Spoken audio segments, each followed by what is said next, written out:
Olá, um bom dia para você. Estamos hoje no quarto dia das nossas reflexões sobre o livro de Provérbios, fechando essa semana.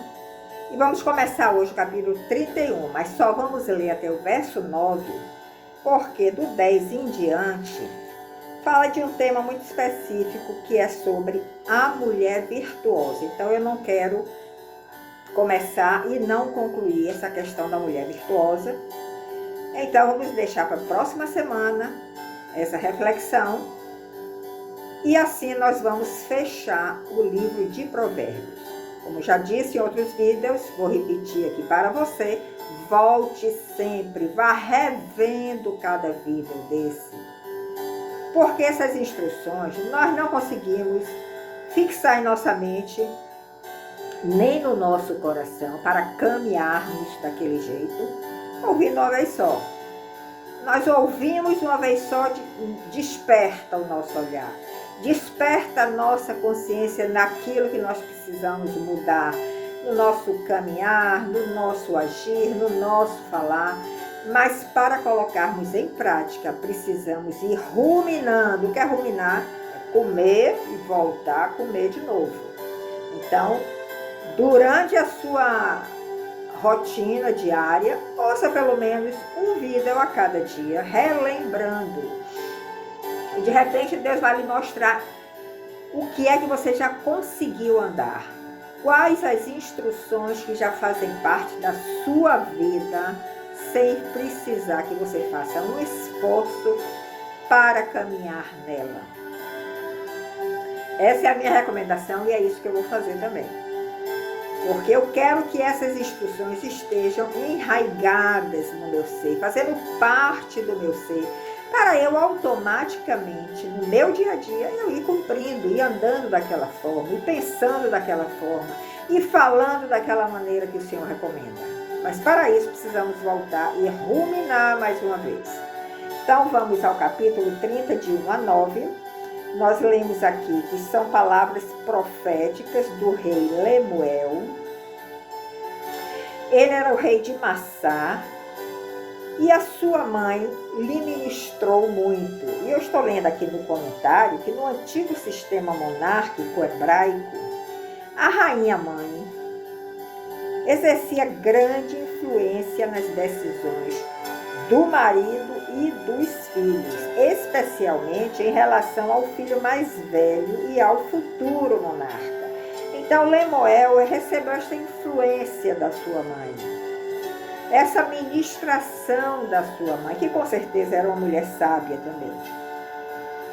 E no verso 2 nós lemos: que tens, amado filho meu, filho das minhas entranhas, respostas às minhas orações. Então nós podemos ver por aqui, por esta frase, que Lemuel ele foi gerado através de muitas orações. Talvez ela tivesse alguma dificuldade em engravidar. 3. Não entregues a tua força às mulheres, nem o teu vigor aos que corrompem os que governam. Então seja sábio. Veja para quem você está trabalhando. Seja sábio para com aquele que você está entregando as suas forças, para ver se você está realmente dirigindo bem, né, o seu vigor, as suas forças àquela pessoa.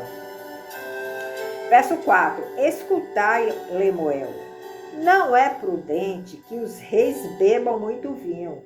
Lemuel era o monarca. E ela está recomendando, fazendo essa recomendação. Não é prudente que os reis bebam muito vinho. Tampouco aqueles que têm a responsabilidade de governar se entreguem também a outras formas de embriaguez. Então veja que aí nós já vimos outros versículos em vidas anteriores que falam sobre a bebida, como o Senhor vê a bebida, como ele mostra que não devemos nos entregar a bebida, a embriaguez. E aqui ele está chamando atenção aqueles que têm a responsabilidade de governar. Não precisa ser rei, não. Mas se você está, por exemplo, numa condição, numa posição de governança, Ouça essa recomendação e traga para a sua vida. Não é prudente que os reis bebam muito vinho. Tampouco aqueles que têm a responsabilidade de governar se entreguem também às outras formas de embriaguez. Porquanto, quando não estão sóbrios, se esquecem do bom siso e das leis. Quando não estão sóbrios, o que é que significa isso? Quando estão embriagados, se esquecem do bom siso, do bom senso, e se esquecem também das leis, não cumprem as leis, e não são solidários aos direitos dos fracos e dos pobres. Então veja que isso é coisa muito séria. Aqueles que estão numa posição de governança, às vezes num cargo público, às vezes numa empresa privada e às vezes na sua própria casa, porque o marido tem uma posição de governança na sua casa e a mulher também tem, perante os filhos, por exemplo. 6.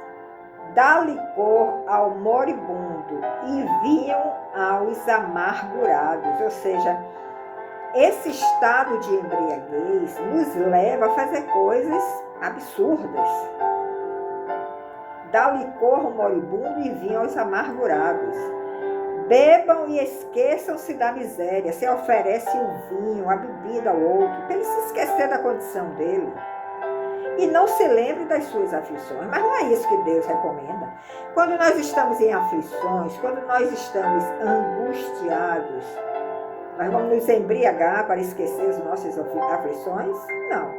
Nós vamos nos prostrar diante do Senhor e colocar diante dele as nossas angústias, as nossas aflições e suplicar pela sua misericórdia, suplicar pelo seu conselho, suplicar pela sua direção. Mas muitos que estão nessa posição de governança agem desta forma.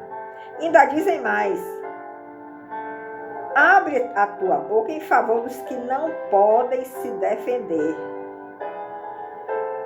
Seja o protetor dos direitos de todos os desamparados. Ou seja, em vez de você recorrer à bebida para tentar fazer com que o outro esqueça as suas aflições, a sua miséria, ele diz: não faça dessa forma. Você está numa posição de governança, você tem uma responsabilidade sobre seus ombros. Então, o que é que nós devemos fazer? Abre a tua boca em favor, defendendo aqueles que não podem se defender. E seja o protetor dos direitos de todos os desamparados. Esta é a posição correta daqueles que estão em posição de governança. 9. Faça também isso, você que está numa posição de governança. Erga a tua voz e julga com justiça. Mas para nós julgarmos com justiça, nós temos que buscar essa justiça divina para não deixar com que o nosso coração se envolva, o nosso coração enganoso, se envolva no nosso julgamento. E você que está em posição de governança, defenda o pobre e defenda o indigente. Muitos homens e mulheres desejam uma posição de governança, mas existe uma responsabilidade muito grande naqueles que estão numa posição de governança. E neste capítulo 30, de 1 a 9, você pode ler e reler e buscar mais revelações e ver as recomendações que o Senhor faz para todos aqueles que estão em condição de governança. Não é simplesmente buscar o vinho, buscar a bebida alcoólica, se embriagar e dar orientações que com certeza não serão aprovadas pelo Senhor. Mas temos que estar sóbrios para defender os que não podem se defender ser protetor dos direitos de todos os desamparados, julgar com justiça e defender o pobre e o indigente. Você está entendendo a responsabilidade que nós carregamos em nossos ombros? Quando temos a posição, o poder na nossa mão, que o homem almeja tanto, né? Almeja porque gosta de se colocar num lugar que todos possam vê-lo. E às vezes ter benefícios daquele cargo. Mas existe uma responsabilidade muito grande aqui. Aqueles que estão em poder de governança, aqueles que estão ocupando uma posição na empresa, que tem subalternos, o marido e a esposa, diante dos seus filhos, na sua própria casa, também tem um poder de liderança e de governança. Então, poder é algo muito sério diante do Senhor. Porque poder chama responsabilidade. Poder chama atitudes corretas, com espírito reto. Então, tenha muito cuidado quando você desejar, almejar, ser ou ter algo mais do que você é ou do que você tem. Muito obrigado pela sua companhia nesta semana. Foi muito bom compartilhar com vocês tudo isso, porque todas as vezes que eu compartilho eu aprendo muito mais. Na próxima semana nos encontramos para finalizar o livro de Provérbios. Até lá!